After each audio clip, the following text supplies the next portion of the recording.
దేవుని దాసులారా, ప్రభువైన యేసుక్రీస్తు నామమున మీకు అందరి ప్రత్యేక వందనాలు.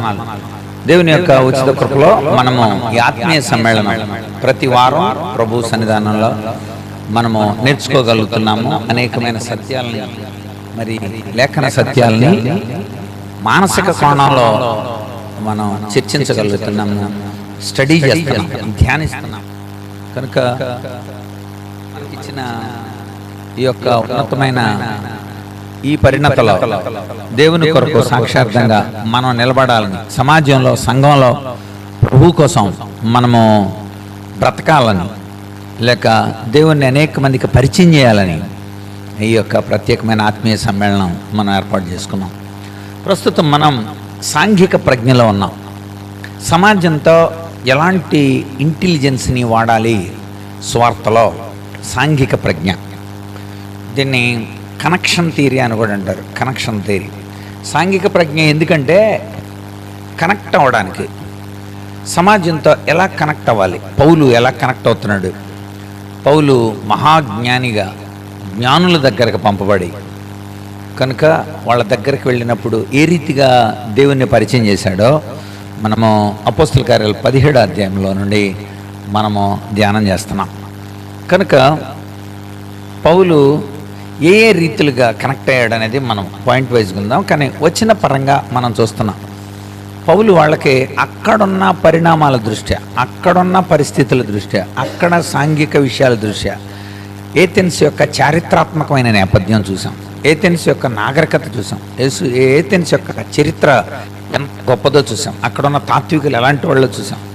ఇదన్నిటిని ఆకళింపజేసుకొని ఏదైనా ఒక ప్రదేశానికి మనం వెళ్ళేటప్పుడు అక్కడున్న మతపరమైన, లేక సాంఘికపరమైన, లేక అక్కడున్న విశ్వాసాలు, లేకపోతే అక్కడున్న ప్రజలు, వారి యొక్క అలవాట్లు, వాళ్ళ యొక్క అభిరుచులు, వాళ్ళు కలిగి ఉన్న యొక్క యాటిట్యూడ్స్, వైఖరులు ఎలా ఉన్నాయో అన్న విషయాన్ని మనము అర్థం చేసుకున్న తర్వాత మాత్రమే అప్పుడు మనము వారికి కనెక్ట్ అవుతాం. మనం లేకపోతే కనెక్ట్ అవ్వలేం. నువ్వు వెళ్ళిపోయి ప్రసంగం చేయమనంటే, నువ్వు ప్రసంగం చేసేసి వచ్చేస్తే ఎలా కనెక్ట్ అవుతారు వాళ్ళు నీకు, ప్రజలు? కనుక ప్రజల్ని ముందు మంచి మంచి దైవజనులకు ఉన్న లక్షణాలు ఏంటంటే, వాళ్ళు అక్కడికి వెళ్ళిన తర్వాత అక్కడున్న పరిస్థితుల్ని, అక్కడున్న వాళ్ళకు ఒక రుచుల్ని, అభిరుచుల్ని తెలుసుకొని, ఇక్కడున్న ప్రజలు ఎలాంటి వాళ్ళు ఏంటి, వాళ్ళకి ఏమి ఇష్టం ఏంటి, వాటిని బేస్ చేసుకొని అక్కడున్న ప్రజలకు అనుగుణ్యంగా యేసుప్రభు మంచినీళ్ళ కోసం వచ్చినామని ఏమన్నాడు, నాకు మంచినీళ్ళు ఇమ్మా అన్నాడు. నీళ్ళ కోసం వచ్చింది కనుక నీళ్ళు ఇమ్మా అని మొదలుపెట్టాడు. యేసుప్రభు వచ్చిన, దేవుడు తెలుసా నీకు, మెస్సియా తెలుసా నీకు అనలా. మెస్సియా తెలుసని డైరెక్ట్ ఎందుకు అనలేదు ఆయన? అదే, దట్ ఈస్ సోషల్ ఇంటెలిజెన్స్. అంటే సాంఘికపరమైన ఈ ఇంటెలిజెన్స్ని మనం అపోస్తల కార్యాలు 17వ అధ్యాయం నుండి చూస్తున్నాం. మరి ఈ 17వ అధ్యాయంలో ఆయన అక్కడున్న అన్నోన్ గాడ్ అని రాసి ఉన్న మాటని బేస్ చేసుకొని ఈ బ్రిడ్జి రెడీ చేశాడు. ఇక మీరు ఒక గుడి కట్టుకున్నారుగా, అన్నోన్ గాడ్ అని, తెలియబడని దేవుడని. ఆ తెలియబడని దేవుడు నాకు తెలిసాడు, అందుచేత నేను ఆ విషయాన్ని చెప్తానే. మీకు తెలియదు అన్నారు కాబట్టి నేను చెప్తా. తెలియబడని దేవుడు అని, నాకు తెలియబడినోడు ఆ దేవుడు అనని, ఆ తెలియబడని దేవుడని రాసుకున్నందుకు తన జీవితంలో నుండి ఒక టెస్టిమనీగా దేవుణ్ణి పరిచయం చేయడానికి కోసం అపోస్తలుడైన పౌలు చాలా చక్కగా వాళ్ళకి సృష్టికర్తన గురించి చెప్పాడు. మనము ఆ విషయాల్ని మనం చక్కగా ధ్యానం చేస్తున్నాం. సృష్టికర్త అయిన దేవుడు ఆయన ఎలా ఉంటాడో, సృష్టికర్తగా ఎలా ఉంటాడో చెప్పాడు. తర్వాత రక్షణకర్తగా ఎలా ఉంటాడో చెప్పాడు. ఇది పోయిన వారం మన యొక్క లెసన్. ఆదరణకర్తగా ఎలా ఉంటాడు, తండ్రి అయిన దేవుడిగా, కుమారుడైన దేవుడిగా, పరిశుద్ధ ఆత్మ దేవుడిగా ఆయన ఎలా ఉంటాడో అన్న విషయాలు వాళ్ళకి చెప్పాడు. ఆ తర్వాత ఈ 3 పరిచయం చేసిన తర్వాత, ఇలాంటి దేవుడు నీకు తండ్రి అయ్యాడా, అది నెక్స్ట్. తండ్రి అయిన దేవుడు, తండ్రి అంటే తండ్రిగా నీకున్నాడా అంటే, దేవుడు మనకు తండ్రి అవ్వాలి. ఏంటి, ఈ సృష్టికర్త, ఈ రక్షణకర్త, ఈ ఆదరణకర్త మనకు తండ్రి అవ్వాలని కోరాడు ఆయన. అంటే తండ్రిగా, తండ్రి కనుక తండ్రి అవ్వాలంటే ఆయన మీరు వెతకాలి. ఆయన గురించిన ఆలోచన మనకు ఉండాలి. కనుక ఎవరు తడువులాడి కనుగొందురో వారికి ఆయన ప్రత్యక్షం అవడానికి కోసం ఆయన పులిమేరలు పులిమేరలు కొన్ని సరిహద్దుల్ని ఆయన ఏర్పాటు చేశాడు. నువ్వు కనుక ఆ పులిమేరలు గుర్తించగలిగితే ఖచ్చితంగా తండ్రిని నువ్వు తెలుసుకుంటావు. తండ్రిని నువ్వు వెతకాలి ఖచ్చితంగా. ఎవరు వెతుకుతారా అని చూస్తున్నాడు ఆయన, అంతే కదా. అక్కడ రాయబడి ఉంటుంది 53వ కీర్తన 2వ చరణంలో, వివేకము కలిగి దేవుణ్ణి వెతకువారు కలరేమో అని ఆయన ఆకాశంలో నుండి చూస్తున్నాడు. అంచేత తండ్రిని నువ్వు వెతకాలి. ఆయన నీకు తండ్రి అయ్యాడా? ఇలా అడుగుతున్నాను ఏమనుకోకండి.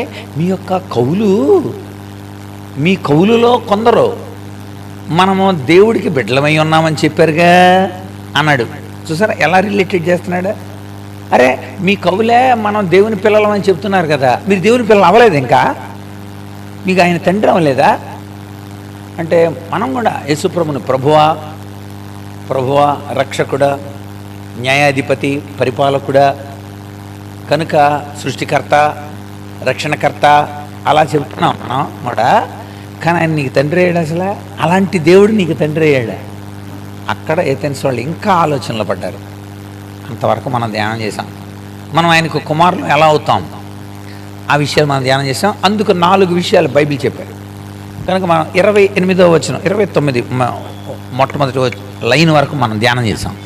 కనుక ఏమని ధ్యానం చేసాం? అక్కడ ఏమని రాబడి ఉంది? మీలో ఉన్న కొంతమంది కవులు, క్రేతు కవి ఏం చెప్పాడు, కిలికియా కవి, ఇది ఇక్కడ మనం ధ్యానం చేసాం పోయిన వారం. ఆ క్రేతు కవి, కిలికియా కవులు, ఆయన మీకు తండ్రిగా ఉన్నాడు, మీరు కొడుకులే ఉన్నారని రాశారుగా వాళ్ళ గీతాల్లో. మరి మీరు అయ్యారా? ఎలా అవుతాం? బైబిల్ ఏం చెప్పింది అని కంక్లూషన్గా మనం ఎలా పిల్లలం అవుతాం? మనం 4 రకాలుగా మనం ఆయన పిల్లలుగా మార్చబడతాం. ఒక తప్పిపోయిన కుమారుడి యొక్క జీవితంలో నుండి మనం చూసుకున్నాం. మనం కొడుకు కుమారత్వాన్ని కోల్పోయిన మనం తిరిగి కుమారత్వాన్ని ఎలా పొందుతాం? 1 విశ్వాసము ద్వారా పొందుతాం. యోహాను 1:12. ఆ కొడుకు విశ్వాసం కలిగింది, ఆ మాటలు గింగిరమంటున్నాయి, విశ్వాసం కలిగింది. నేను నా తండ్రి దగ్గరికి వెళ్తాను అని. విశ్వాసం దేవుని పిల్లలు అవడానికి మనకి ధైర్యాన్ని ఇస్తుంది విశ్వాసం. 2వది ఆత్మ డ్రైవ్ చేస్తున్నాడు. తండ్రి దగ్గరికి వెళ్ళు, ఒప్పుకో అన్నప్పుడు అడుగులేస్తున్నాడు. ఎందరూ ఆత్మ చేత నడిపింపబడుతురో వారందరూ దేవుని పిల్లలు అవుతారు. రోమపత్రిక 8:14. ఆత్మ ద్వారా నడిపింపబడ్డం. 3వది వెళ్ళిన తర్వాత తండ్రి పరిగెత్తుకొని వచ్చి అతను మెడ మీద పడి ముద్దు పెట్టుకుని, అది ప్రేమ ద్వారా మనం పశ్చాత్తాపడినప్పుడు ఆ ప్రేమ రుజువు అవుతుంది. అంటే ఆ ప్రేమ మనకు అన్వయింపబడుతుంది. అయ్యా నేను పాపం చేశాను, పరలోకానికి విరోధంగా నేను పాపం చేశాను, ఇక మీదట నీ కుమారుడు అనిపించుకుంటూ నేను యోగ్యుడను కాను. ఆయన మెడ మీద పడి ముద్దు పెట్టుకుంటున్నప్పుడు తన పశ్చాత్తాపం, ప్రేమ ప్లస్ పశ్చాత్తాపం. ఈ పశ్చాత్తాపం దగ్గర కూడా మనం రాసుకోవాలి. యోహాను 3:1 కాదు, యోహాను 1 పత్రిక 1:9 కూడా రాయాలి. అక్కడ 1:9 మన పాపాలను మనం ఒప్పుకునేళ్ళ ఆయన నమ్మదగిన వాడు, నీతిమంతుడు కనుక ఆయన మన పాపాలు క్షమించి సమస్త దుర్నీతిని మనం పవిత్రులుగా చేస్తాడు. ఇది మూడవ ప్రిన్సిపల్. అది ఇక 4వది మన పిల్లలు ఎలా అవుతాం? అక్కడికి వెళ్ళిన తర్వాత అందరూ సణుక్కుంటున్నారు. నీ కొడుకు ఇలాంటి తప్పుడు పనులు చేస్తే నువ్వు మళ్ళీ ఆయన్ని తీసుకొచ్చి స్నానాలు చేయించి ఇలాగ అంటున్నావేంటి, భోజనాలు పెడుతున్నావేంటి, అవన్నీ ఏర్పాట్లు చేసావేంటి అంటే అప్పుడు ఆ తండ్రి చెప్పాడు ఏమని, ఇతడు చచ్చిపోయి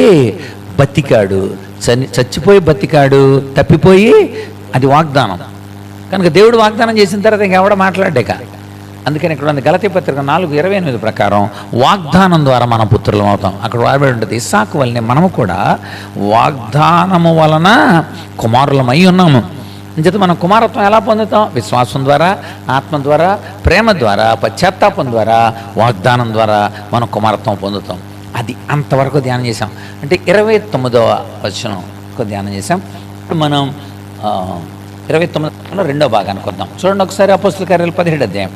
చకచక ఈ యొక్క 31 వచనాలలో, ఈ 32 వచనాలలో ఉన్న విషయాల్ని అందులో 2వ భాగానికి రావాలి మనం. చూడండి 29లోనే మనం ఆయన సంతానమై ఉన్నాము. అంతవరకు మనం ఆయన సంతానమై ఉన్నాం. నిజమేనా?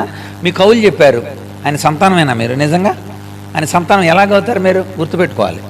ఈ విషయాల్ని మనము ఇంకా కంటిన్యూ చేశాడు. వీటి నుంచుదాం మనం. సో సృష్టికర్తగా, రక్షణకర్తగా, ఆదరణకర్తగా దేవుడు ఉన్నాడు. ఎలాంటి దేవుడు అంటే తండ్రి అయిన దేవుడు, కుమారుడైన దేవుడు, పరిశుద్ధాత్మైన ఈ దేవుడు నీకు తండ్రి అయ్యాడా? అంతవరకు మనము సో ఆ పైన చెప్పాడు ఆయనలో బతుకుతున్నాం, ఆయనలో చెల్లిస్తున్నాం, ఆయనలో ఉనికి కలిగి ఉన్నాం. రైట్. సో రైట్, ఇంకా మనం ఎక్కడి నుండి చూద్దాం.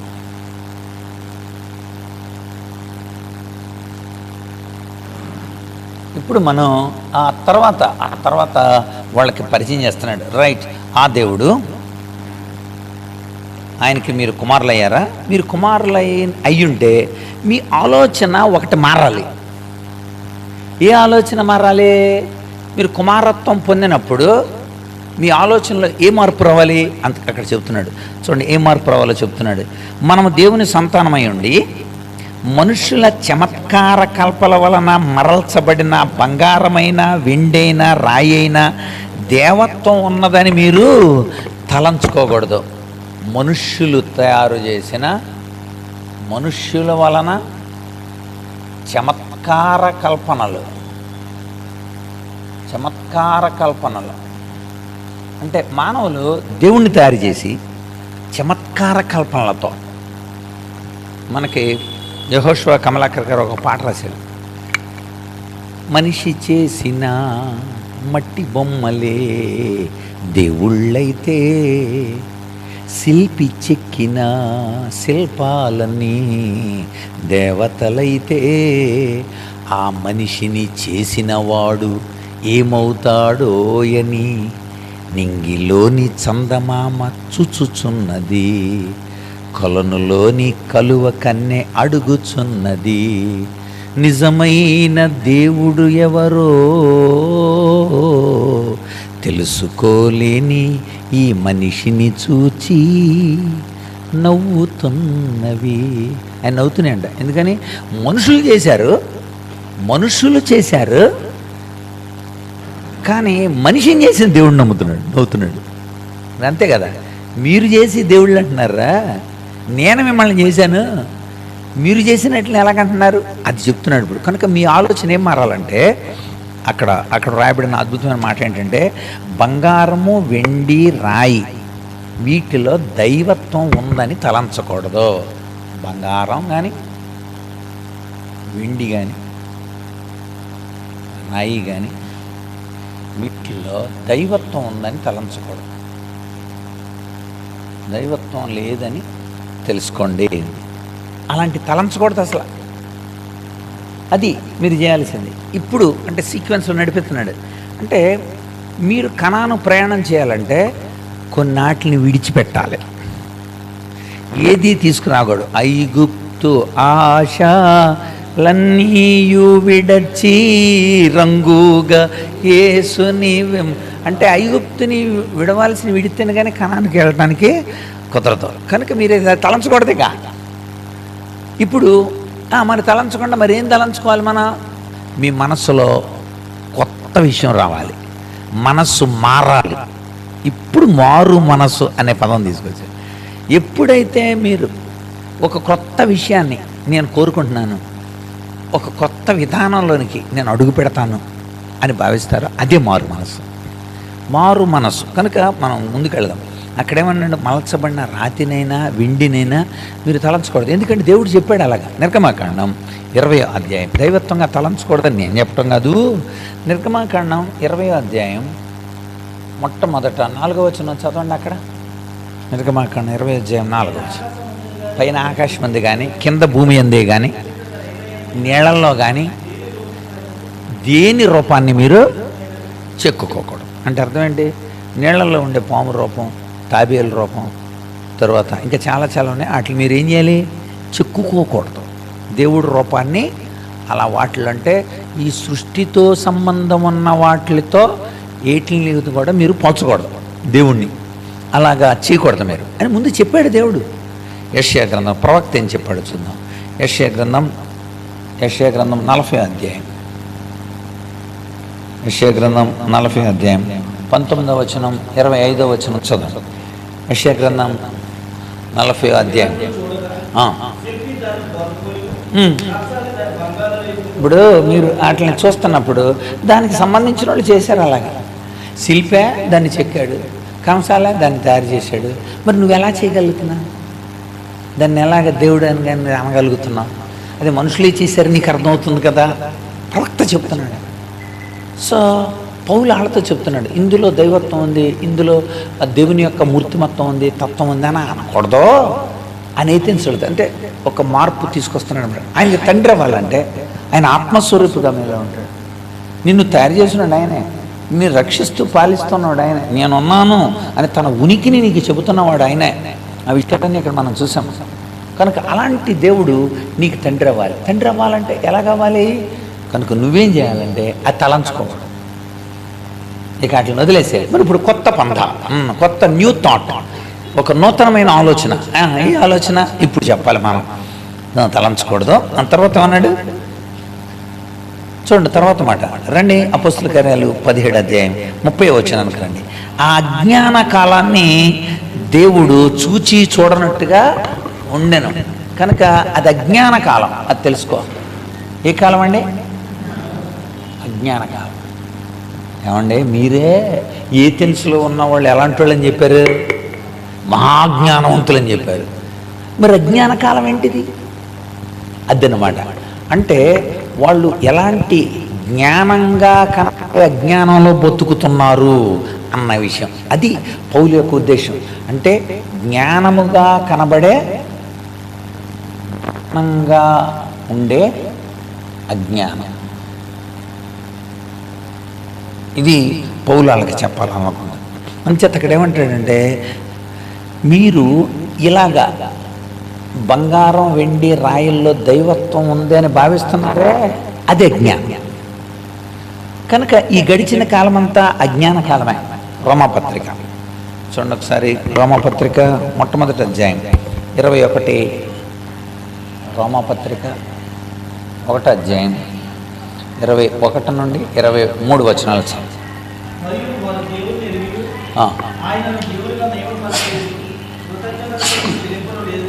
సారీ, ఇక్కడ ఏమన్నాడు చూడండి, మీరు పలానా దేవుడు ఉన్నాడని తెలిసి కూడా ఆయన్ని దేవులుగా నేను అనుకుంటూనే ఆయన్ని మీరు రికగ్నైజ్ చేయట్లే, ఆయన్ని మీరు గుర్తించట్లేదు. చదవండి.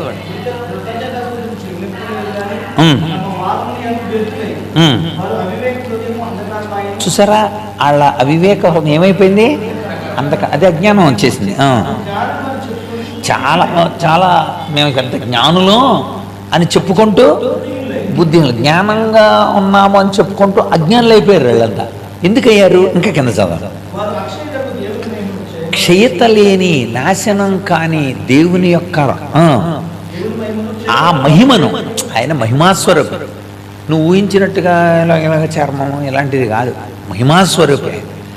అలాంటి అక్షయుడకు, నాశనం కాని దేవుని యొక్క ఆ మహిమని మీరేం చేశారు?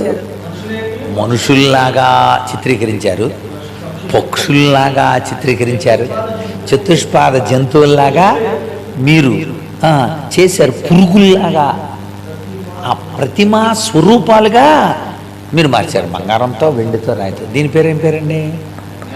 అది అజ్ఞాన కాలం. కనుక మీరు ఇప్పుడు ఒక నూతనమైన విధానంలోకి రావాలి. వచ్చేస్తున్నాడు, తీసుకొచ్చేస్తున్నాడు. దేవుడి గురించి ఎంత చక్కగా చెప్పాడు. ఇప్పుడు ఆ దేవుడితో కనెక్షన్ ఇది, this is the connection theory. కనుక ప్రజలకి అవేర్నెస్ ఇచ్చాడు దేవుడి గురించి. కనెక్టివిటీ ఇప్పుడు ఇస్తున్నాడు అనమాట. కనెక్టివిటీ అంటే వాళ్ళతో ఆ దేవుడితో సంబంధం ఎలా కలగాలి? ఆ దేవుడితో సంబంధం కలగాలంటే ఈ పద్ధతి పనిచేయదు, ఈ మెథడ్ కాదు. ఆయన చేతులతో సేవింపబడేవాడు, చూసారా, చేతులతో సేవింపబడేవాడు కాదు. అలాంటప్పుడు నువ్వు ఇలా అంటాం అనవసరం అంటాడు. ఆయన దేవత్వం అందులో ఉందని మీరు భావించాల్సిన అవసరం లేదు. అదేంటి మరి ఎలాగ భావించాలి? మీరు మార్పు చెందితే ఆయన లక్షణాలు మనలో ఉంటాయి. అది అంతే కోరుకుంటున్నాడు ఆయన. మీరు మార్పు చెందాలి, అది ఆయన ఉద్దేశం. అది ఇప్పుడు వస్తున్నాడు. అందుచేత అలా లేదు. ఆ అజ్ఞాన కాలంలో దేవుడు చూసి చూడనట్టుకున్నాడు. సో అజ్ఞాన కాలంలో ఉన్నాడు. అజ్ఞాన కాలం అంటే ఇప్పుడు మనం చూసాం, దీని వివరణ మనం చక్కగా రాసుకోవచ్చు అనమాట. దేవుని మహిమను చాలా కోణాలలో వాళ్ళు మార్చారు. ఎలాంటి కోణాలు మార్చారు చెప్పండి? అక్కడ 4 ఉంటాయి. ఒకటి చదవండి ఒకసారి, మళ్ళీ చదవండి. పక్షుల యొక్కయు, చదవండి అక్కడ, మనుష్యుల యొక్కయు, మనుషుల రూపం, తర్వాత పక్షులు,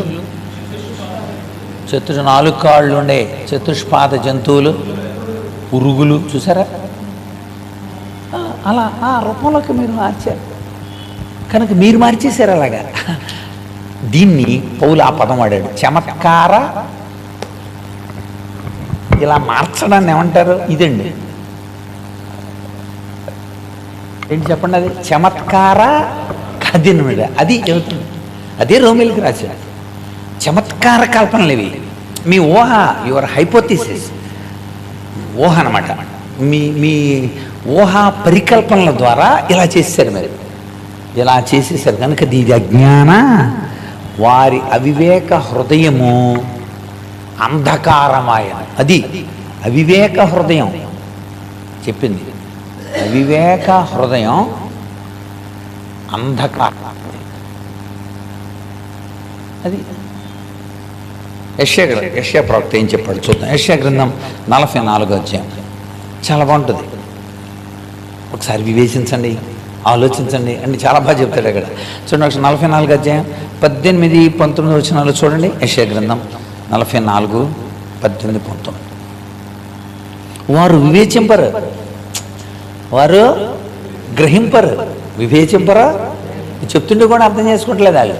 తర్వాత చూడకుండానట్లు వారి కనులు కప్పబండి. పౌలు కూడా అదేమంటానంటే కొరింథీయులతో, ఈ యుగ సంబంధమైన దేవత వారి మనోనేత్రాలకే గుడ్డితనం కలిసి.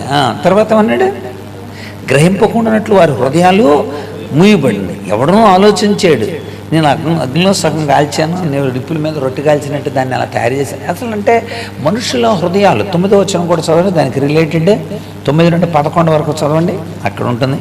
విగ్రహములు నిర్మించే వారందరూ మాయ వంటి వారు, వారికి ఇష్టమైన విగ్రహాలు వాళ్ళకి ఇష్టమైనవి, కానీ ఇవి నిష్ప్రయోజనం. వాళ్ళకి అది జ్ఞానం కదా, వాళ్ళకి జ్ఞానం, కానీ నిజానికి అది అజ్ఞానం. ఇంకా చదువుతారు చూడండి, అందుకు వాళ్ళే సాక్షులు. వారు గ్రహించేవారు కారు, ఎరిగేవారు కారు, సిగ్గుపడరు, ఎందుకు పనికిరాని వాటిని పోతపోసి దాన్ని దేవుడిగా ఎవడరా నిరూపించేది అని అడుగుతున్నాడు దేవుడు. నిరూపించండి, ఎలా నిరూపిస్తారు మీరు? ఇప్పుడు మీరు అక్కడ తయారు చేసి ఈ దేవుడు ఎలా నిరూపిస్తారు చెప్పండి అని అడుగుతున్నాడు. కనుక అప్పుడు ఆలోచించండి, అంతా మాయాస్వరూపుల కింద అంటారు. కనుక పూజించే వారందరూ సిగ్గుపడతారు సత్యం తెలుసుకున్నప్పుడు కదా. మీకు బెస్ట్ ఎగ్జాంపుల్ ఏంటంటే, సత్యం తెలుసుకున్నప్పుడు వాళ్ళు సిగ్గుపడతారు అన్న విషయం. నయమాను స్వస్థత పొందాడు. స్వస్థత పొందిన తర్వాత నయమాను ఎలీషా దగ్గరికి వచ్చాడు. ఎలీషా దగ్గరికి వచ్చి అంటాడు, అయ్యారు, నేను ఇంత క్రితం విజయం దేవుడిచ్చాడని తెలియక వెళ్ళి రిమ్మోను గుడిలో నేను అర్పణలు అర్పించి వచ్చాను, ఎంత బుద్ధి లేని పని చేశాను నేను. చూసారా, తాను చేసిన అజ్ఞానం అని కళ్ళు తెరవబడ్డాక తెలుస్తుంది. కళ్ళు తెరవబడాలంటే ఏం చేయాలి? ముందు తలంచకూడదు. అక్కడ ఆ పదం, అది హైలైట్ అయిన వర్డ్, అది తలంచకూడదు. అది నువ్వు చేయకూడని పని, అది నో, అలా తలంచకూడదు. ఇక ఆ ఆలోచన ఉండకూడదు, నీకు తలంచకూడదు, నీకు అందులో దైవత్వం ఉందని. కానీ ఇది అజ్ఞానం అని తెలుసుకోవాలి. ఇప్పుడు మళ్ళీ రండి, మళ్ళీ అపోస్తల కార్యాలు 17వ అధ్యాయానికి రండి. కనుక అలా తలంచకూడదు. కనుక అజ్ఞాన కాలంలో దేవుడు చూచి చూడనట్టుకున్నాడు. ఇప్పుడైతే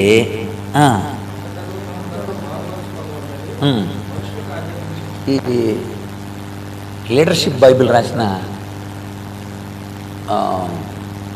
మ్యాక్స్వెల్ అని ఆయన చెప్తాడు, వాళ్ళు జ్ఞానంగా కనిపిస్తూ అజ్ఞానంగా ఉన్న విషయం ఏంటో 3 విషయాలు రాశాడు ఆయన. అందులో ఆయన ఇలా చెప్పాడు, ఏం చెప్పాడంటే, అంటే వాళ్ళకి జ్ఞానం కానీ నిజానికి అదేంటి అజ్ఞానం. అది ఆ విషయాలు రాస్తూ 3 రాశాడు. అందులో ఏథెన్స్ వారి అజ్ఞానాన్ని చూపించే, ఒకటి వాస్తుశాస్త్ర సంబంధమైన, వాస్తుశాస్త్రంగా వాళ్ళ దేవాలయాలన్నీ కూడా ఘనమైనవి,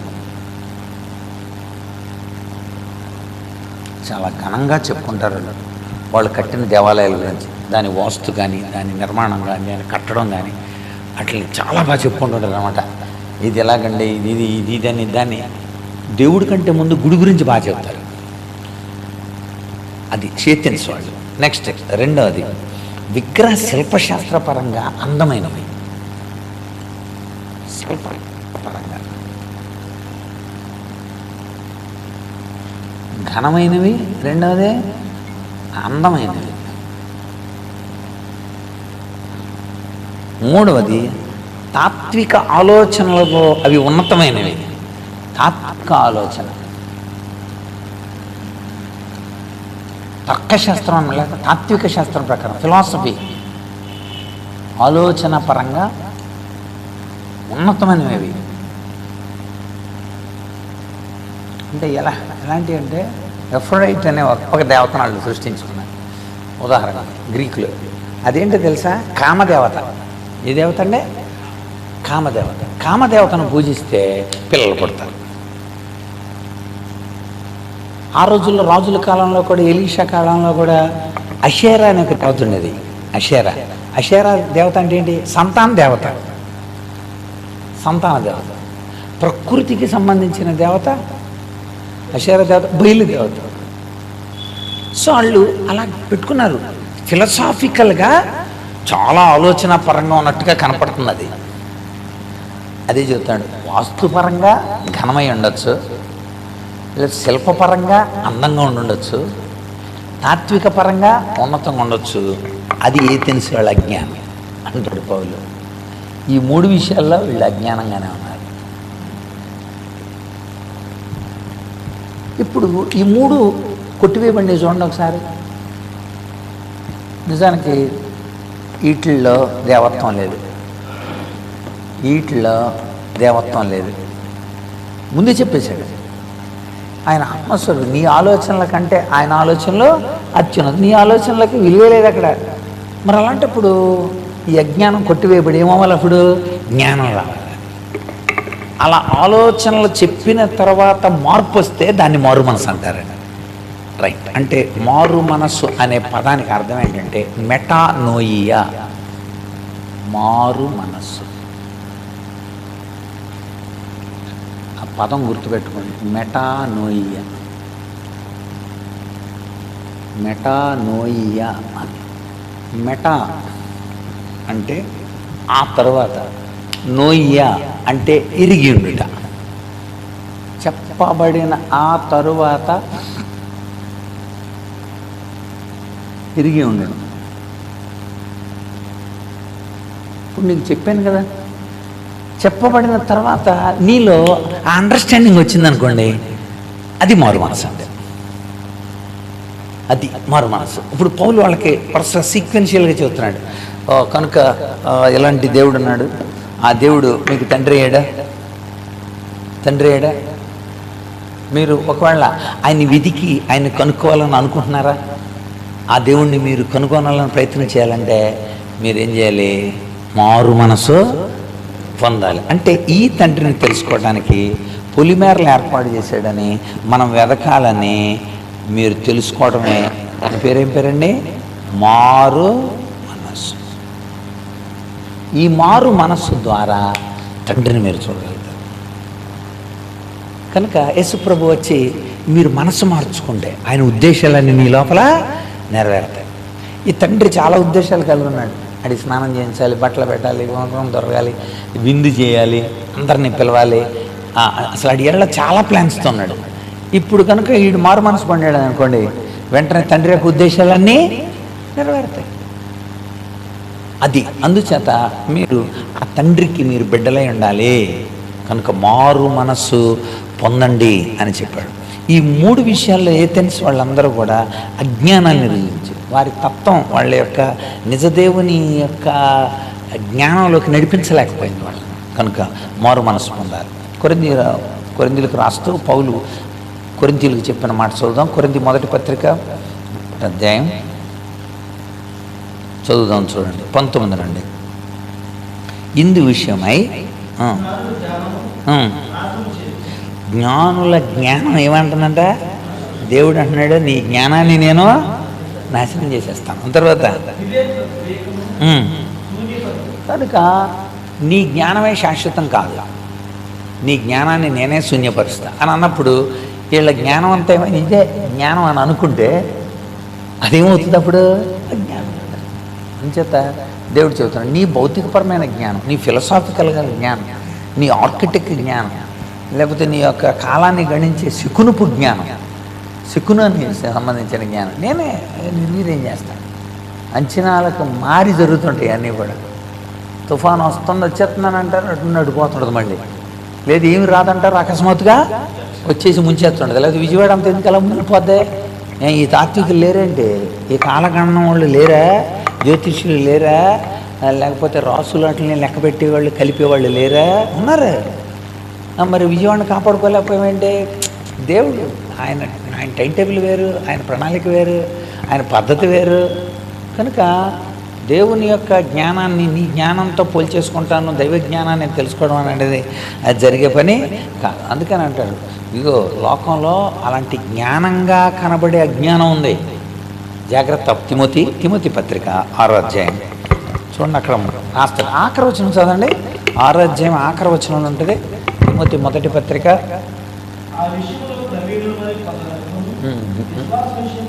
ఏ విషయంలో పై చదవను? ఓ తిమోతి, నీకు అప్పగింపబడాన్ని కాపాడి ఒట్టి మాటలకును, అది అండర్లైన్ పాయింట్, అది జ్ఞానంగా ఉంటూ అబద్ధంగా ఉండే విపరీతవాదాలకు దూరంగా ఉండు. జ్ఞానంగా కనబడద్ది, కానీ దాని వెనకేముంది? అబద్ధం. అది 6:27 20 రైట్. జ్ఞానంగా కనబడే. ఈరోజు వచ్చింది నా దగ్గర సహోదరులు మెసేజ్ పెట్టారు. ఏమన్నా తెలుసా? వింటారా? ఒక్క నిమిషం ఏనండి. అంటే జ్ఞానంగా కనబడి నేను ప్రజల్ని ఎలర్ట్ చేయడానికి కోసం పెట్టాను అని ఒకవేళ మీరంటే, ఇప్పుడు దాకా ఇంత పైత్యం ఎక్కువ వచ్చిందిరా బాబు అని అనుకుంటున్నారు అందరూ ప్రస్తుతం. ఏంటో చూడండి, ఈ అబద్ధ బోధలు మనుషుల్ని ఎలా తీసుకొస్తున్నాయి అనేది ఒక దైవజనుడు అనబడిన ఆయన ప్రసంగం చెప్తున్నాడు. ఒకసారి చూడండి ఏమని ప్రసంగం. మీ దగ్గర కూడా వచ్చి ఉండొచ్చు.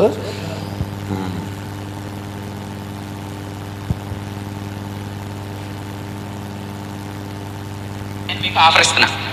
బర్నబాస్ అన్ని రాత్రి చెప్పిన వర్తమానంలో దీన్ని కట్ చేసి ట్రోల్ చేయండి. ఈ ముక్కలో ఏ ముక్క అయినా పర్లేదు, మీరు కట్ చేసి దీన్ని ట్రోల్ చేయండి. ఈ మెసేజ్ హైలైట్ అయిపోయింది. 1 2 3 డే ఆఫ్ ర్యాప్చర్ అనౌన్స్ చేస్తే బాగుంటుందని అనిపించింది.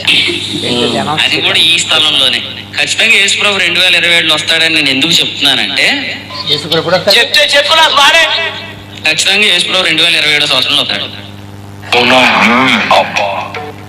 అవుతున్నారా? ఈ రోజు ప్రత్యేకమైన దినం తెలుసా మీకు? నాకు తెలీదమ్మా. కొంతమంది అనుకుంటున్నారు పాస్టర్ గారు 2027లో యేసుప్రభు వచ్చేస్తాడని అన్ని మీటింగుల్లో చెప్పేస్తున్నాడు. నిజంగా వచ్చేస్తాడని. నిజంగా వచ్చేస్తాడు.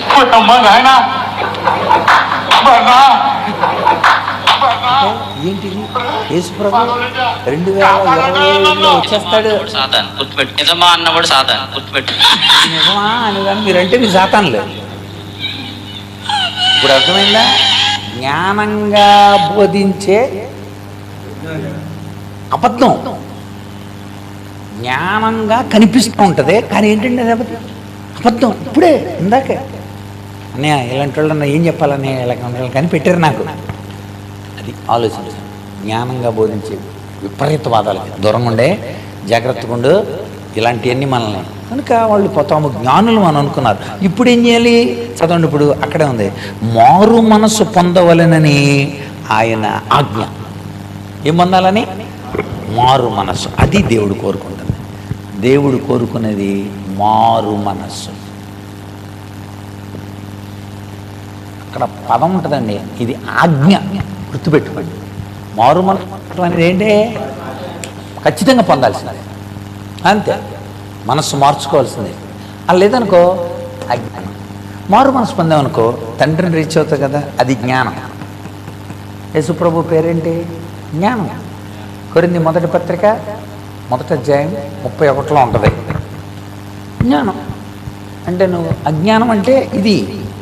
జ్ఞానం అంటే యేసుప్రభువే, ఆయన పేరే. ఆయన మనకు జ్ఞానము, విమోచన, పరిశుద్ధత, ఇంకోటండి నీతి. నీతి, విమోచన, జ్ఞానము, పరిశుద్ధత ఎవరో? యేసుప్రభువే. ఆయన పేర్లవి, ఆయన గుణాలవి. కనుక మీరు మారు మనస్సు పొందండి అని ఆయన ఆజ్ఞయిస్తున్నాడు. పేతురు కూడా రాస్తాడుగా. పేతురు 2వ పత్రిక 3వ అధ్యాయం, మారు మనస్సు పొందాలి. పేతురు 2వ పత్రిక 3:9, తిమోతి మొదటి పత్రిక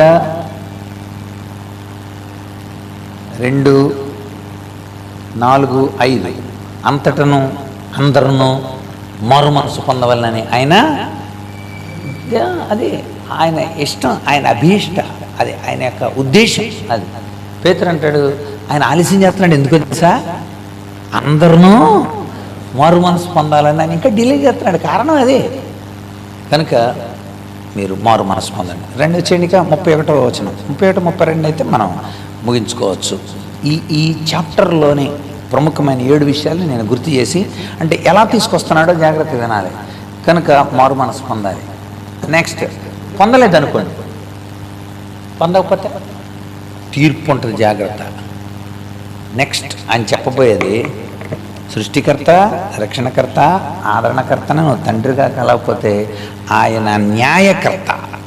అది ఏ కర్తనైనా చదవండి. ఇప్పుడు అక్కడ ఆ మాట నెక్స్ట్ వచ్చిన అది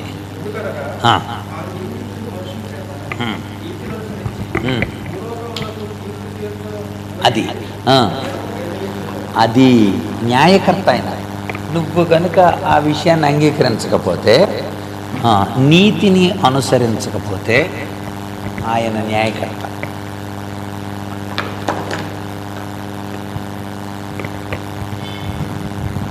అంటే నీతి అంటే చెప్పండి, నీతి అంటే ఏంటి? మన ద్వితీయోపదేశకాండం 6:25 ఏముంటుంది అక్కడ? ఆయన ఆజ్ఞలను పాటించడమే నీతి. కనుక నీతిని అనుసరించకపోతే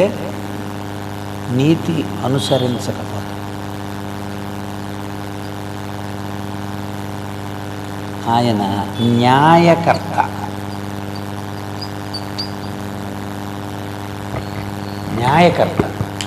ఇది తెలుసుకోవాలి. చూసారు ఎవరికి ఇంకోకి వచ్చాడు? న్యాయకర్త. చూసారు వరుసగా సృష్టికర్త, రక్షణకర్త, ఆదరణకర్త. అలాంటి దేవుడు నీకు తండ్రి అవ్వాలి. తండ్రి అవ్వకపోతే ఆయన న్యాయం తీరుస్తాడు.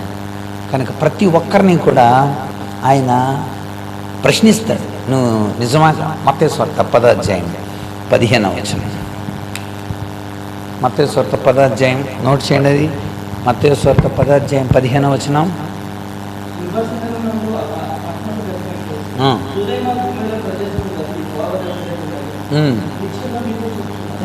కనుక ఒక విమర్శ చేసే దినం ఉంది, రెడీ పెట్టాడు. ఆ రోజు అడుగుతాడు. జాగ్రత్త. మత్తయి సువార్త 11:22, పేతురు రాసిన 2వ పత్రిక 2:9, రామాపత్రిక 2:2 వచనం. కనుక ఎన్ని లెక్క అడుగుతాడు ఆయన. విమర్శ చేయనప్పుడు దేవుడు ప్రతి విషయమును, అది మంచిదే కానీ చెడ్డదే కానీ ఎందులోకి తీసుకొస్తాడు? తీర్పులోకి తీసుకొస్తాడు. గుర్తుపెట్టుకోండి అని చెప్తున్నాడు. ఓహో, అంటే అన్ని లెక్కలకు వస్తాయి అనమాట. ఆయన న్యాయం తీరుస్తాడనమాట. నువ్వు చేయలేదనుకో, ఎందుకు చేయలేదని అడుగుతాడు. రేపొద్దున ఖచ్చితంగా అడుగుతాడు. కనుక మన జీవితాలు అకౌంటబిలిటీ కలిగి ఉన్నాయి. అకౌంటబిలిటీ అంటే అర్థం ఏంటి? జవాబుదారీతనం. లెక్కలేదా నీకు అంటాం మనం. అంటే లెక్క కలిగి ఉండాలన్నమాట. అలాంటి జవాబుదారీతనం ఆయన న్యాయకర్త. ఎంత చక్కగా సీక్వెన్స్. అంటే మనం ప్రజలకు ఇచ్చేటప్పుడు కొంతమంది ఎక్కడి నుండి మొదలెడతారండి పాఠం. నమ్మకపోతే నరకం. అర్థమైందా? ఖాళీ బూడిదైపోతాం. అర్థమండి. అక్కడ ఏమన్నా ఫ్యాన్లు ఉంటాయి అనుకుంటున్నావా? ఏసీ ఉంటుంది అనుకుంటున్నావా? అక్కడ అగ్ని ఆరదో. ఒరే వెళ్ళరా, వెళ్ళిపోనరా. ఎక్కడి నుండి మొదలెడితే వెళ్ళకండి. ఇప్పుడు అర్థమైంది కదా. మనం ఎక్కడ చెప్పాలో అక్కడ చెప్పాలి. నువ్వు అలా చేయకపోతే, నువ్వు అలా చెయ్యాలని దేవుడు ఆశపడుతున్నాడు. ఒకవేళ నువ్వు అలా చేయకపోయావు కానీ న్యాయం చేస్తాడని తెలుసుకో.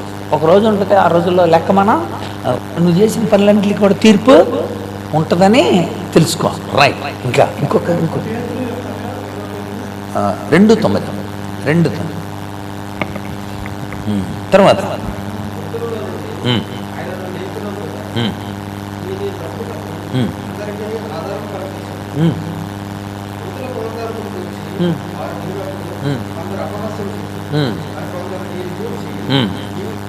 ఇక్కడ ఒక మంచి పదం ఉంది. అక్కడ ఏంటంటే చూడండి ఒకసారి, ఇక్కడ ఇంకొక విషయాన్ని చెప్పాడు. అక్కడ భూలోకానికి తీర్పు తెచ్చిపోయి ఒక దినం ఉంది, యేసుక్రీస్తుని లేపాడు. ఒకవేళ కనుక మీరు నమ్మితే ఆయన లేపిన దాన్ని బట్టి మనకు ఆధారం కలుగుతుంది అన్నాడు. అంటే ఏంటి? యేసు ప్రభు పునరుద్ధానం అవటాన్ని బట్టి మనకు నిరీక్షణ కలిగింది. అంటే ఆయన ఏ కర్త? నిరీక్షణకర్త. అది క్రీస్తు పునరుద్ధానాన్ని బట్టి నిరీక్షణకర్త. పునరుద్ధానాన్ని బట్టి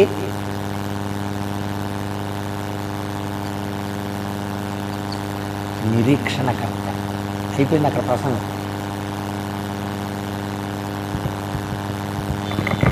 సో ఈరోజు మనకి నిరీక్షణ ఉంది. ఆయన పునరుద్ధానుడై తిరిగి లేచాడు. ఆయన తిరిగి లేచినందువలనే కదా కొలసి పత్రిక ఒక మంచి పదం, అది నిరీక్షణకర్తను వాడుతుంది. కొలసి పత్రిక 1:26 చదవండి. కొలసి పత్రిక 1వ అధ్యాయం 27. అన్ని జనుల్లో ఈ మరణం యొక్క మహిమ నిరీక్షణే ఉన్నాడు. ఎవరో? మన ప్రభు అయినా మహిమతో కూడిన నిరీక్షణ. ఆయన లేచాడు కనుక మనం కూడా లేస్తాం, అంతే. ఆ పునరుద్ధాన శక్తిని పొందు నిమిత్తమై అంటాడు పౌలు ఫిలిప్పీలకు రాస్తూ కదా. ఫిలిప్పీ పత్రిక 3వ అధ్యాయం చూడండి ఒకసారి, 9వ వచనం. క్రీస్తును సంపాదించుకొని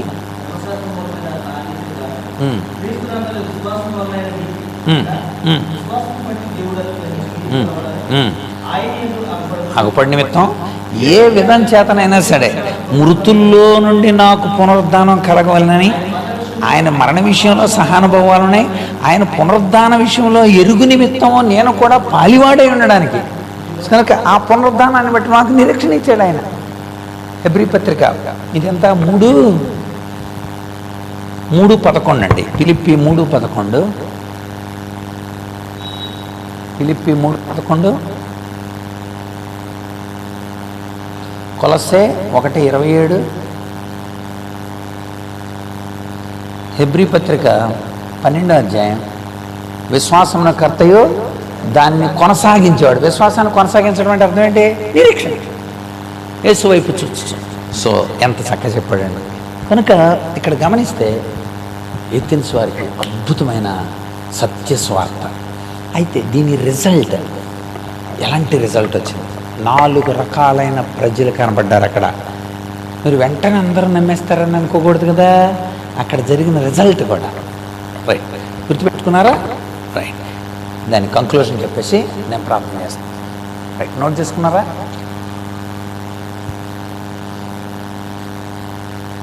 పౌలు అక్కడ చెప్పిన మెథడ్ కనెక్షన్ థియరీ అని నోట్ చేసుకోండి. కనెక్షన్ థియరీ ఈ అధ్యాయంలో, అంటే నిజానికి అపోస్తుల కార్యాలలోనండి కనెక్షన్ థియరీ 4 కనబడతాయి మీకు. టాప్ ప్రసంగాలు, ప్రజల్ని కనెక్ట్ అయ్యి వాళ్ళు ఎలాగా బోధించారనేవి 4 ప్రసంగాలు. మొట్టమొదటి పేతురు ప్రసంగం, రెండవది స్టెఫను ప్రసంగం, మూడవది 13వ అధ్యాయంలో పౌలు ప్రసంగం అంత్యోక్యలో, 4వది పౌలు ప్రసంగం ఏథెన్స్లో. లూకా అది నోట్ చేయండి. అపోస్తుల కార్యముల్లోని 4 లూకా రాసిన 4 కనెక్టివిటీ అంటే ఏంటి అర్థం? కనెక్షన్ థియరీ, సంబంధ నియమం.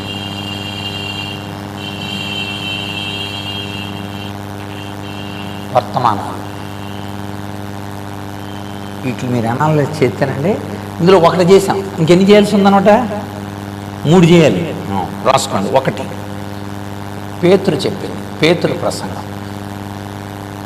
అపోస్తుల కార్యంలో సుమా, ఇది అపోస్తుల కార్యాలలో, అది గుర్తుపెట్టుకోవాలి. పేతురు చెప్పిన ప్రసంగం 2వ అధ్యాయం 14 నుండి 36 వరకు. 2 స్టెఫను ప్రసంగం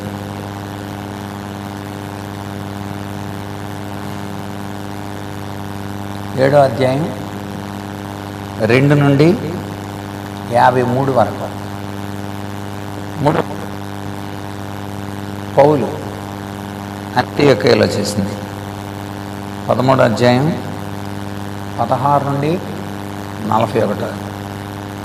4 పౌలు చేసింది, ఇది ఏథెన్స్లో. ఇప్పుడు మనం చేసాం, ఇది అంతియోక్యలో. 17వ అధ్యాయం 21 నుండి 31. టాప్ కనెక్టివిటీ, కనెక్షన్ థియరీ అనమాట. సాంఘిక ప్రజ్ఞని వాడి కనెక్షన్ థియరీని సక్సెస్ చేయాలి. సంబంధ నియమం, కనెక్షన్ థియరీ అని నోట్ చేసుకోండి, ఇంగ్లీష్లో బాగుంటుంది. అప్పుడు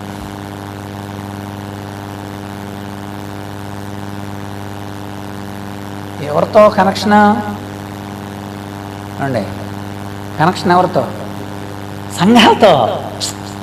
సంఘంతో మనకున్న కనెక్షన్ అంటే అక్కడికి వెళ్ళి మనం ఎలాంటి సంబంధాన్ని ఏర్పాటు చేసుకుంటాం ఆ ప్రజలతో, మనకి వాళ్ళకి మధ్య.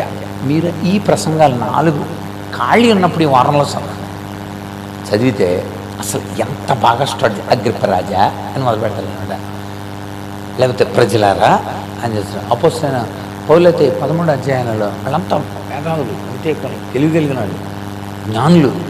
వాళ్ళతో చక్కగా సహోదరులారా అని మొదలు పెడతారండి. సహోదరులారా చక్కగా. So connection. మన తాత్వికుల్లో కూడా స్వామి వివేకానంద అమెరికా వెళ్ళినప్పుడు కనెక్షన్ థియరీ వాడాడు. అమెరికా దగ్గరికి వెళ్ళి రెస్పెక్టెడ్ అని మొదలెడతారు కదా అందరం. కానీ వివేకానంద అక్కడున్న మైక్ తీసుకున్న వెంటనే ఫస్ట్ వాడిన పదం ఏంటో తెలుసా? డియర్ బ్రదర్ అన్నాడు. ప్రియ సహోదరులారా అన్నాడు. మీరు నమ్మరో, అమెరికా వాళ్ళు పడిపోయారు. ఎందుకో తెలుసా? ఒక ఇండియన్ వచ్చి ఏమంటున్నాడు అమెరికా వాళ్ళని? డియర్ బ్రదర్ అన్నాడు. అసలు ప్రియ సహోదరులారా అన్నప్పుడు అసలు అమెరికా నివ్వెరపోయిందనమాట. అక్కడ నుండి కనెక్ట్ అయిపోయారు అందరూ. అది కనెక్టివిటీని మనము పెంచుకోవాలి. కనెక్టివిటీని పౌలు ఇప్పుడు చేశారు కదా. ఇప్పుడు వరుసగా మనం చేసినట్లు పౌలు కనెక్టివిటీని వరుసగా రాసేయండి, మనము ప్రార్థన చేసుకుందాం. మొట్టమొదటిది 1:22 వచనం వరుసగా రాసేయండి. పౌలు యొక్క కనెక్టివిటీని నిశ్చయతతో ప్రారంభించాడు. నిశ్చయతతో ప్రారంభించాడు.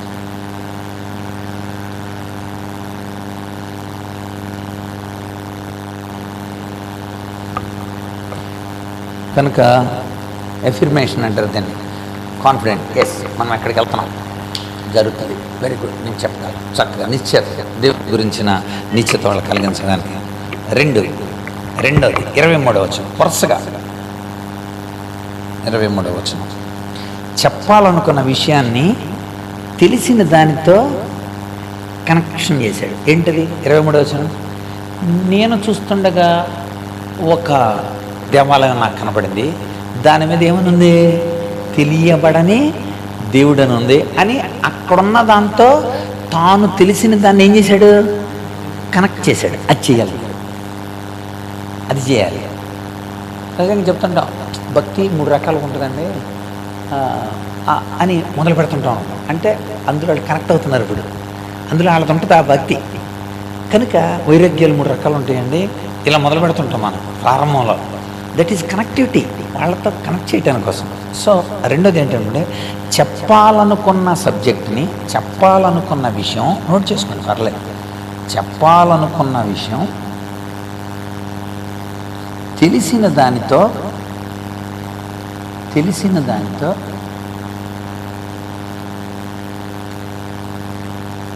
అనుసంధానం, బ్రిడ్జి చేస్తున్నాడు అన్నమాట.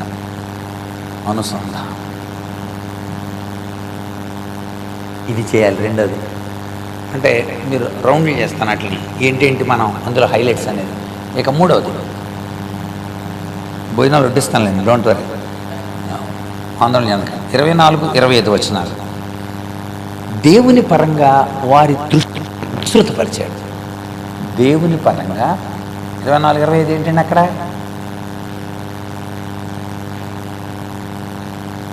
వారి దృష్టిని విస్తృతపరిచాడు. 24-25 దేవుడు సృష్టికర్త అండి, ఆయన రక్షణకర్త అండి, ఆయన ఆదరణకర్త అండి, ఆయన హస్తకృత చేతులతో ఆయన సేవింపడ్డాడు. వాళ్ళకి తెలిసిన దాన్ని ఏం చేస్తున్నాడు? ఎనలైజ్ చేస్తున్నాడు, విస్తృతపరుస్తున్నాడు. దేవుని గురించిన అవగాహన విస్తృతపరుస్తున్నాడు. 4 26 అద్భుతమైన లాంగ్వేజ్ వాడాడు. అలాంటి లాంగ్వేజ్ వాడాల ఆయన. ఎంత చక్కని భాష మాట్లాడంటే, మనందరం ఒకసారి ఆలోచిద్దాం. మేము 5 కలిసి వెనక్కి వెళ్ళిపోమన్నాడు అనుకోండి దేవుడు. మేము 5 మా నాన్నగారు కడుపులోకి వెళ్ళిపోయామనుకో. పౌలు చెప్పిన ఉదాహరణ అది. మా నాన్నగారు వాళ్ళు 3, వాళ్ళ నాన్నగారు వెనక్కి వెళ్ళిపోమన్నాడు అనుకోండి దేవుడు. వెనక్కి వెళ్ళిపోమంటే మా తాతగారిలోకి వెళ్ళి, మా తాతగారు వాళ్ళు 3, వాళ్ళు మా ముత్తాతలోకి వెళ్ళిపోండి. అలా వెనక్కి వెళ్ళిపోతే ఎవరు మిగులుతారు? 2 మిగులుతారు కదా. ఎవరు? అవ్వ, ఆదా కదా. అవ్వ ఎక్కడి నుండి వచ్చింది? ఆదాం నుండి వచ్చింది. అవ్వను కూడా వెనక్కి వెళ్ళిపోమన్నాడు అనుకోండి దేవుడు. ఎవరు మిగులుతారు?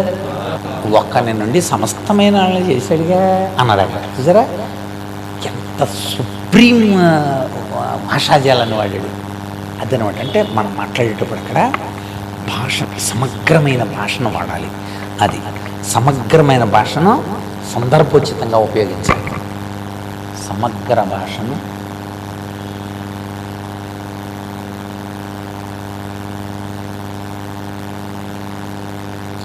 సందర్భోచితంగా వాడాలి.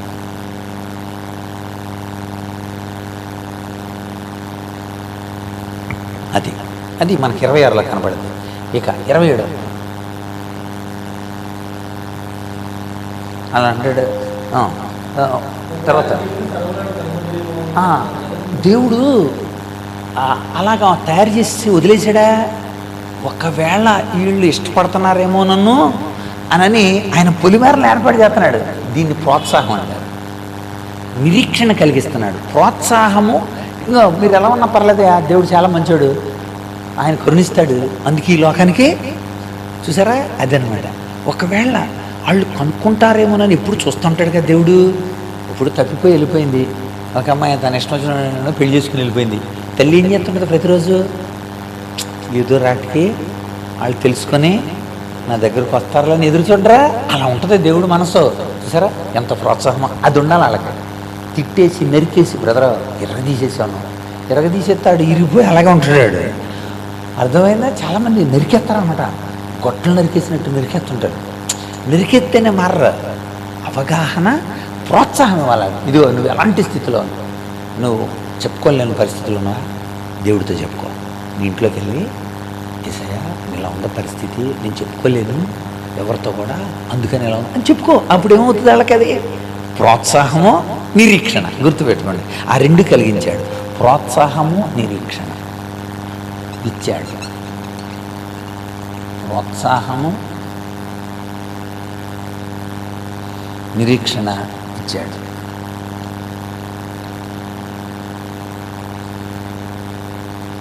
నెక్స్ట్ 6వ 28 సొంత కవుల నుండి కొంతమందిని గుర్తింపు చేశాడు. మీ వాళ్ళు కూడా చెప్పారుగా అన్నాడు. సొంత కవులు వేళ్ళ ఊర్లోనే, వేళచింతలగూడెంలో నేను ఇలా చెప్తున్నా చక్కగా. ఒక ఆయన కూడా మా దగ్గర బంధువే, లీసేమన్నాడు తెలుసా మైక్ తీసుకొని, మనకు అలాంటి వేదాంతాలు సిద్ధాంతాలు అవసరంలా. పేతురు ఏం చదివాడంటే, పేతురు ఏం చదివాడు? ఎందుకని థియాలజీ ఎందుకు? ఓ ఏదో పుస్తకాలు అంటాడు, కవులు అంటాడు, పద్యాలు పాడతాడు అంటున్నాడు. అడగండి ఆయన, అడగండి. వేళచింతలగూడెంలోనండి. అసలు గాలి తీసేసాడు అనుకుంటున్నారు అందరూ. కాదు, గాలి తీసేయాలి. అసలు ఆయన గాలిపోయింది అన్నట్టు. అంటే ఏంటి? అది ఎందుకు బుద్ధిగా చెప్పాడా? అదే చెబుతాను. సొంత కవులలో నుండి గుర్తింపజేశాడు. అరే నేను చెప్పేది నేను కొత్తగా చెప్పట్లేదురా, మీ వాళ్ళు కూడా చెప్పారు. సొంత కవులలో నుండి గుర్తింపు చేశాడు. లాస్ట్ వన్ 7th 7వది నిర్దిష్టమైన 29 నుండి 31 వరకు నెక్స్ట్ ఏం చేయాలో చెప్పాడు. కనుక మీరేం చేయాలి? మారు మనసు పొందాలి. చూసారా, నిర్దిష్టమైన చర్య, గమ్యాన్ని సూచించాడు. ఇదండి ప్రాసెస్. చూసారు ఎంత బాగా చేశాడు. ఈ మ్యాక్స్వెల్ అంటాడు, ఎఫెక్టివ్ కమ్యూనికేటర్స్ అనేవాళ్ళంట ఊహించకముందే కనెక్ట్ అయిపోతారంట. ప్రజలను అలా కనెక్ట్ చేసుకుంటారు. అరే నేను అలా నిలబడ్డాను రా, ఆయన మాటలకి ఆగిపోయాను నేను, అంటే ముందే సిద్ధపడి రావటం కాదు, ఊహించకుండానే కనెక్ట్ అయిపోతారంట. Effective communicators. పౌలు అలాంటి అందరం ఎఫెక్టివ్ కమ్యూనికేటర్స్ అన్నమాట. ఆడు ఊహించకుండానే సిద్ధపడకుండానే వచ్చి కూర్చోవాలి. వచ్చి కావాలని రాలేదాడు, వెళుతూ ఆగాడు. ఆగినాడు ఏమైపోవాలి? ఆగిపోవాలి. Effective communication. అది బాగా చదువుతున్నాడు రా, ఏంటిది అని అనుకుంటే ఆగిపోయినాడు. అలా ఉండిపోవాలన్నమాట. బండి అనుకున్నాడు, ఇప్పుడు గంట అయిపోయిందిరా బాబు అని అనుకోవాలి. ఎఫెక్టివ్ కమ్యూనికేషన్ అనమాట. అది చదువుతున్నప్పుడు అనిపించింది, మమ్మల్ని అలా తయారు చేయాలని. కనుక గుర్తుపెట్టుకోండి, ఇక్కడ ప్రిన్సిపల్ ఏంటంటే సంబంధం వచ్చిన తర్వాతే రిపెంటెన్స్ గురించి చెప్పాలి. మీరు ఎక్కేసి పెళ్ళిళ్ళలోనండి, మొన్న ఒక ఆయన పెళ్ళి జరుగుతుంది, రక్షణ పొందారు మీరంతా, కొన్నాళ్ళు పోతారంతే అంటున్నాడు. అక్కడ పెళ్ళి అంటే ఎక్కడ ఏ సందర్భాన్ని ఎలా చెప్పాలనేది కూడా తెలియకుండా మేము రక్షణ స్వార్థ చెప్పేసేసాం, మేము సిలువు చెప్పేసాం. అక్కడ చెప్పొద్దు అని అంటలా, ప్రాసెస్ చెప్పు.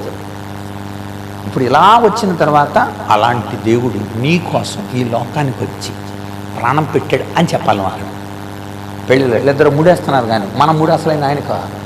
అర్థం, మీరు ఎవరు వేసుకుని నమ్మలా, చాలామంది ఇక్కడ కనపడుతున్నారు అలాగా. కనుక నమ్మకపోతే పోతారంతే, చచ్చిపోతారు పాతాళంగా. అదండి సంబంధం. అందుకని ఇక్కడ అంటాడు, సంబంధం పెంచుకున్న తర్వాత పశ్చాత్తాపం చెప్పండి.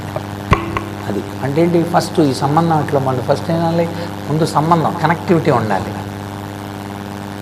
సంబంధం తర్వాత అప్పుడు పశ్చాత్తాపం చెప్పండి.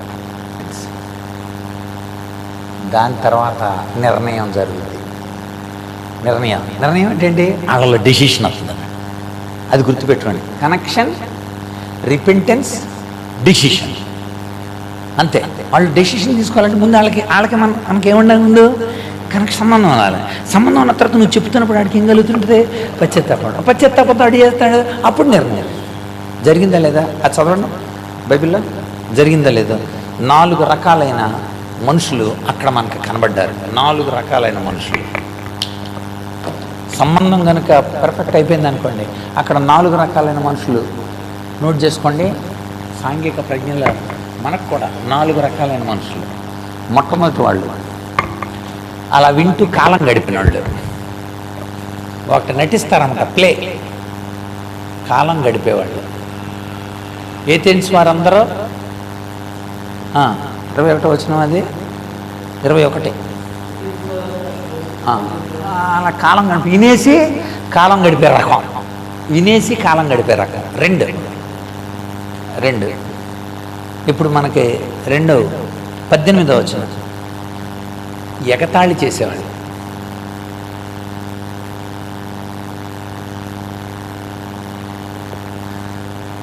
వచ్చిన ఓకే. 3వది కొందరు వినాలని అనుకున్నారంట, వినేవారు.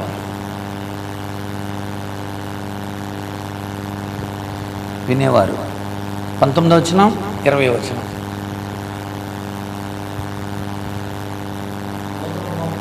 నెక్స్ట్ కొందరు అంగీకరించే, మాట విని అంగీకరించిన వారు.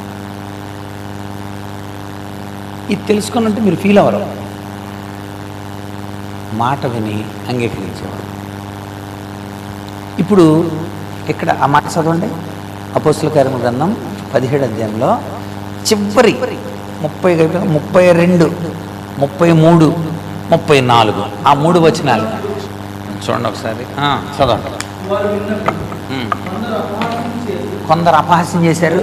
చూడండి, వరుసగా 3 ఉన్నారు ఇందులో. కొందరు అపహాస్యం చేసి, కొంతమంది దీని గురించి ఇంకోసారి చెప్పవా, మేము మళ్ళీ వింటాము అన్నారు, విందుమని చెప్పారు. మరి కొంతమంది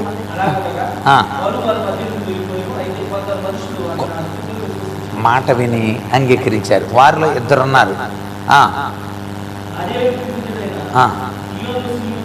దియోనసియు, అతని పేరు నడిచేయండి. దియోనుసియు దమరి. చూసారా, వెంటనే కనపడిపోయింది అక్కడ దమరి. ఈ 4 రకాల 31 నుండి 33 వరకు. సరే, అన్ని వచనాలు ధ్యానం చేశాం. మొత్తం వచన ధ్యానం. కాలం గడిపేవాళ్ళు ఉన్నారు, ఎగతాళి చేసేవాళ్ళు ఉన్నారు, విన్నవాళ్ళు ఉన్నారు, విని రక్షణ పొందిన వాళ్ళు కూడా కనపడ్డారు. ఇక్కడ దేవుడు ఇద్దరు పేర్లు ఎందుకు రాశాడు చెప్పండి? ఇద్దరు పేర్లు ఎందుకు రాశాడు అక్కడ? ఒకళ్ళు పురుషుడు, ఒకళ్ళు స్త్రీ. ఒక ఇద్దరిని పెట్టాడు. ఇంత గొప్ప అద్భుతమైన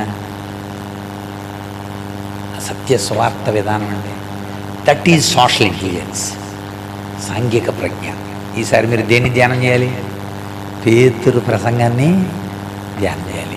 నెక్స్ట్ ఎవరి ప్రసంగం ధ్యానం చేయాలి? స్టెఫను ప్రసంగం. చెప్పాను కదండి, నలుగురు స్టెఫను ప్రసంగాన్ని ధ్యానం చేయాలి. నెక్స్ట్ ఏ ప్రసంగం చేయాలి? అంత్యోక్యలో పౌలు ప్రసంగాన్ని. అలా ట్రై చేయండి, ప్రయత్నం చేయండి. అలా ప్రయత్నం చేస్తే ఏమేమి చెప్పాడు, ఆ థియరీ ఏంటి, కనెక్షన్ థియరీ చూడండి. మీరు ముందు ఎలా కనెక్ట్ అయ్యాడో చూడండి, అలా ఎలా స్టార్ట్ చేసాడో చూడండి, ఎలా ప్రారంభించాడు చూడండి. తెలిసిన వాళ్ళైనా కావచ్చు అలాగా. ఇది తెలిసిన వాళ్ళకి చెప్పింది అయినప్పటికీ కూడా, ఇది తెలియని వాళ్ళకి చెప్పింది అయినప్పటికీ కూడా, అది కూడా మనం ధ్యానం చేద్దాం. ఎందుకంటే తెలిసిన వాళ్ళకి చెప్పటం వేరు, మీరంతా తెలిసిన వాళ్ళే, కానీ మీకు అర్థమైపోద్ది. తెలియని వాళ్ళకే చెప్పేటప్పుడు ఏ తెలుసులా చెప్పాలి. అందుకోసం ఇంత పట్టింది మనకి. కనుక గుర్తుపెట్టుకోండి, ఆయన సృష్టికర్త, రక్షణకర్త, ఆదరణకర్త. అట్టి ఆయన తండ్రిగా కలిగి ఉండాలి. కలిగి ఉండకపోతే ఆయన న్యాయకర్త. ఒకవేళ నువ్వు కలిగి ఉంటే ఆయన మనకి. అలా మనం సమాజంలో సత్య స్వార్థని అనేక మందికి ప్రకటించేవారుగా మనం ఉండడానికి పరిశుద్ధాత్మ మనందరినీ సిద్ధపరచునుగాక. ఆమేన్. దర్శనం ప్రార్థన చేస్తారు.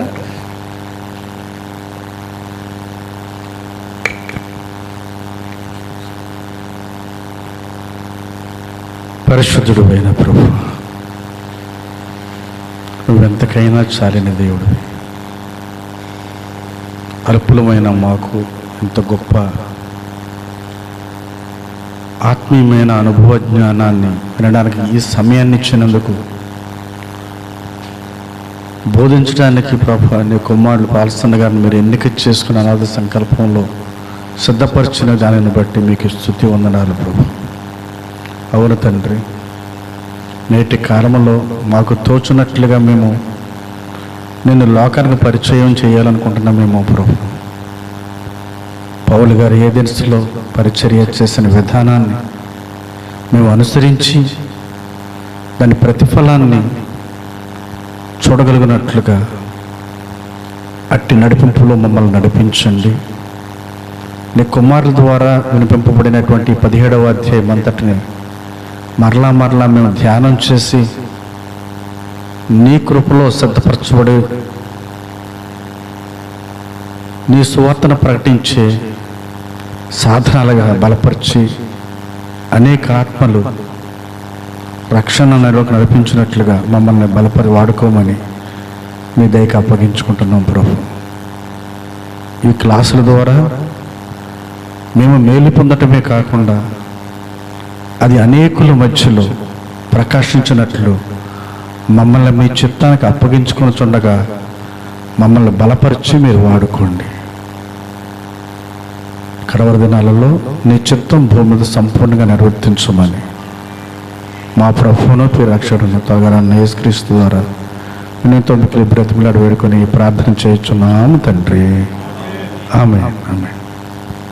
మన తండ్రి అయిన దేవుని ప్రేమ, కుమారుడైన యేసుక్రీస్తు కృప, పరిశుద్ధాత్మల అన్యోన్య సహవాసం, ఆదరణ చేరిన మనకు ఈ దినం రాలేకపోయిన బిడ్డలకును, లోకంలో ఆయన కోసం ఎదురు చూస్తున్న జనాంగానికి అంతటికీ సదాకాలము తోడేయుండును గాక. ఆమేన్. ఆమేన్. అందరికి వందనాలండి. మరి మీ దగ్గర ఉన్న దైవజనులందరికీ కూడా ఈ పేపర్లు ఇవ్వండి.